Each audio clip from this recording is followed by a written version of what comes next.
In this video, I'll be showing you how to use Zillow for beginners.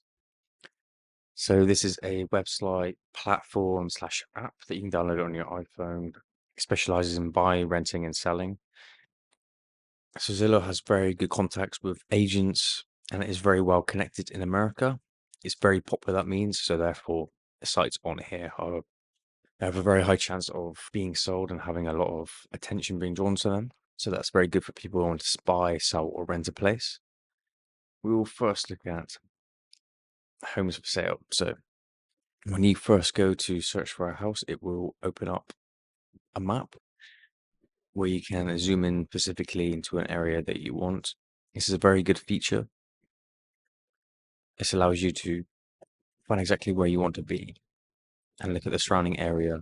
You can use this feature to look at a house and the surrounding houses around the area to see what the average price is like for similar properties. Yeah, here we can search. Here we have an option to search for schools around the area. So that's very important when you're buying, renting, or selling a house. And then this area up here. So here we can change the parameters of our search criteria. So for sale, rent, sold. Here we can alter the price. Here we can select minimum and maximum criteria for our price ranges. They have a buyability here. So if you want to get a mortgage, you can do that. Beds, baths.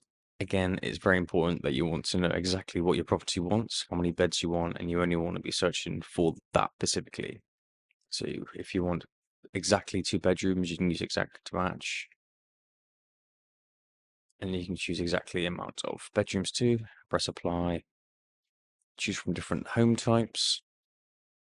And we have an option for more. So we have listing types. We can choose and select different types of listings. We can look at properties with different property statuses. So properties that are under contract or being brought will still appear here. Parking spots, must have a garage. So we have many, many, many very good parameters that we can tailor our search to get exactly what we want. AC, pool, senior living, basement, view.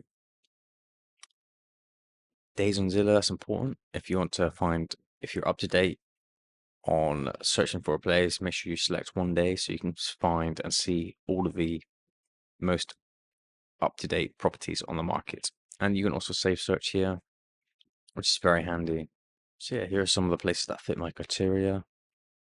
Once you go find a property,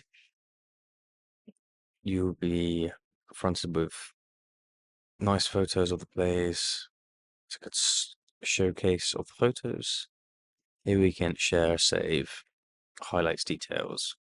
So here it's giving us loads of information about price cuts, if it's active, how many beds, baths, how many residents, how big it is, when it was created, when it was made, and special features, exactly where it is, 3D homes, floor plans, all the photos. Pretty much has everything that you could possibly want information-wise, plus more. Price history, public tax history. This is very convenient if you want to be able to look very in-depth at houses in the US area. It gives you so much information. It's so good, so user-friendly, has many connections. It's very popular. There's not really many downsides about it. It's only available in America, though. We can view any of these in 3D tour section here, 3D tour. We can view all these separate areas separately. You can also rent places out on here. You can list things. You can list rentals on here. Find agents, get a mortgage. And then I've just gone through buy, but you can do the exact same thing for these two. Their principles are the same for renting. I hope this video helped. Speak to you soon.